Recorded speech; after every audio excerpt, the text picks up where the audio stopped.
Xtool D8, the diagnostic scanner tool with quite a great capabilities. If you follow my channel, recently I had a review of D7. This is kind of the upgraded version of that one. It has more capabilities, little bit more of everything, and it's more of price as well. So this is the video about this tool, what it can do. And if you want to compare D7 and D8, I have a separate video, just a quick one, just to give you a list of what's going on and what's the difference, so we don't have to waste time on everything. And this video is dedicated to D8, so let's open it and see what it's all about. The box for D8 is very similar. Actually the size is the same, but what is the difference is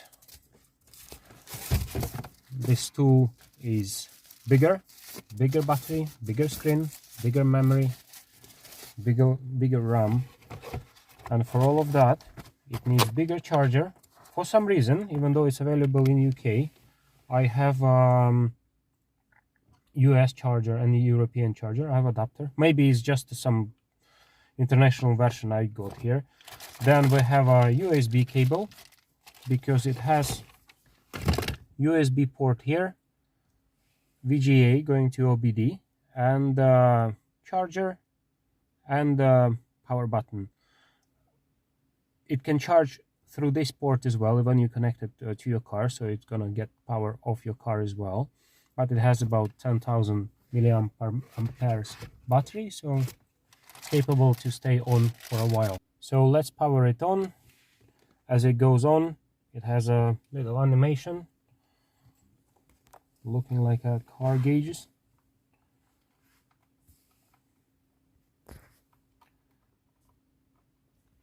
Let's put the ignition. I'll start the engine, why not? Maybe we can see more live data. If you're not familiar with Xtool interface, I can quickly show what's what here. First of all, this is like a tablet, so if we go to home button here, you have your Android tablet with your apps, also with the browser. You have a camera at the back. Unlike D8, you have this stand here, you can put it on. So by default it launches this diagnostic software. It also can record what's going on the screen. So for your convenience, I'm gonna just do the split screen and show you what's going on the screen and explain you how this tool works. So the red section in the middle is for diagnostics, and big red button diagnosis. You can select your vehicles manually depending which country and what make. Auto scan will recognize your car automatically, so you can go from there, so you don't have to select what engine you have and what gearbox. So we're sitting currently in Skoda Octavia, my VIN code, my year of production, and it has slightly more than D7 functions. Automatic scan, I'll just go through everything quickly and as short as possible. Automatic scan will go into every controller in the car, and it will scan quite slowly because it takes time to connect to one to another and read trouble codes from those. I'm gonna just pause, I'm gonna exit. CAN fast scan. CAN stands for controller area network, and that means that it's like a local network within the car between all these little controllers, computer if you can call them so, and it stores information about all of them, so they report to this network. So if you go through the CAN fast scan, it will just quickly read the data from controller area network, and it will show you straight away all the, if there is any faults. Then we have full system diagnosis, which means we can go into each controller separately, whether that's engine, transmission, brakes, anything, and Unlike other scanners, it can do not only scanning and deleting codes or read the live data. Live data is what's going on currently with the car. You can read the RPMs, temperatures, pressures, and voltages. Freeze frame is the snapshot of that live data when the trouble code occurred, so you know at what condition it appeared. So those first 5 are pretty much any scanner. It's something that any scanner can do. Then we have actuation test, which is testing your components, not only reading and clearing errors. So you can, for example, first is windshield wiper. We can wipe the windshield. We can test windows, we can test each individual light, we can test anything that can be tested. Also, with actuation test, I must say that not all cars providing you with that. It's as long as the car designed to have these actuation tests. For example, we had to work recently with Ford Galaxy 2014, and it didn't have many actuation tests, but it's not because the tool doesn't do it. It's just this area of the diagnostics, it's what car can offer you, and the tool can supply these tests. So actuation test is where approximately D7 functionality ends. Then we have some additional special functions, or it really depends on a car what you have. Like that Ford Galaxy showed special functions when we could do quite a lot of things.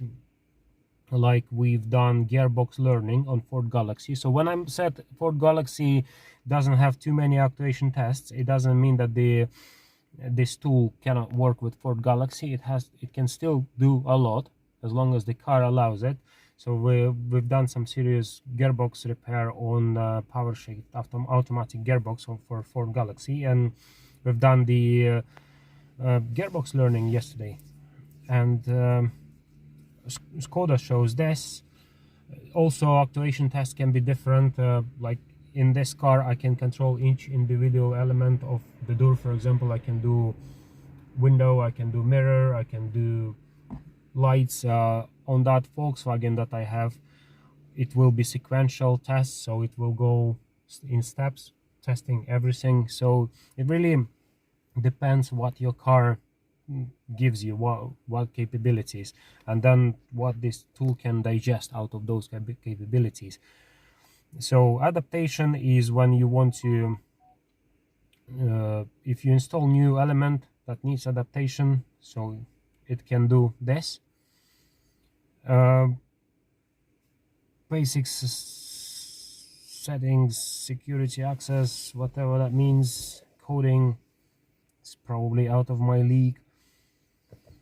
So you can scan all components or each component one by one. You can test them, see how they work. So if you're not sure if your window doesn't open, if you're not sure if it's your button or your window, you can just test your window. Then in addition to that, it offers special functions, of course. And when we come to the main screen now, on the right we can see updates. That's where we download the updates. This tool has 3 years free updates and 2 years warranty, or vice versa.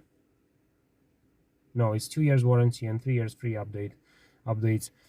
Settings as for your tablet, and then extended functions. D7 has just cloud connection to the Xtool server. This one, xCloud, this one has endoscope, but I must say that endoscope must be special. It must be special Xtool endoscope, because I have a USB endoscope for my phone and it didn't work with this one. Normally endoscopes, they have to have their own software, but this one I don't think you can download anything. I don't see any ways of downloading additional software to this one, so we just leave it. So if you want to use endoscope, you have to use Xtool special endoscope that works with the Xtool. Then we have this is a good feature, special functions. it has a little bit more than D7. Almost all essentials: oil reset, parking brakes, steering angle sensor. Key programming may require adapter, DPF regeneration, battery reset, gearbox match. That's what we did yesterday on Ford. By the way, unlike D7, for example, with D7, if you want to go for gear learning, for example, this one, and if we go into gear learning, it gives us not too much choice. Most of these cars, by the look of it, it's some Chinese brands, and I can't find Ford here, and you'll think, oh, it doesn't work for Ford. But if you go through the middle menu, you'll detect that you are in Ford, and then you go into gearbox and then special functions. It will give you a chance to relearn gears for automatic gearbox. So that's your special functions: battery reset, brake bleeding. One thing I must say, not all functions available for all cars. So before you buy it, because this is more expensive than D7, contact seller and ask them if it works for your car, what can it do, so you don't get disappointed. I would say it works for all cars, but you never know. Best to check if you're DIYing on your car. Another thing with this one is it supports CAN FD format. Control area network, as I mentioned before, is the like a network within a car for all controllers to communicate, and it was around for a couple decades at least, if I'm not mistaken, and it has some standard of these messages or frames that are sent between controllers and into your diagnostic tools, and they have certain size. CAN FD stands for Control Area Network Flexible Data Rate, which means it comes with the new cars. I think GM is doing it from 2020, and more newer vehicles will be supporting that format. That means it's a flexible format of the message. So if the message is short, it doesn't have to take time to send you a big block of message, and vice versa. So it can increase scanning capabilities, communication up to 5 times. So that's the advantage of this Xtool D8. So that's about it. That's how you use it. If you want to know more, link in description, contact the seller, and thank you for watching.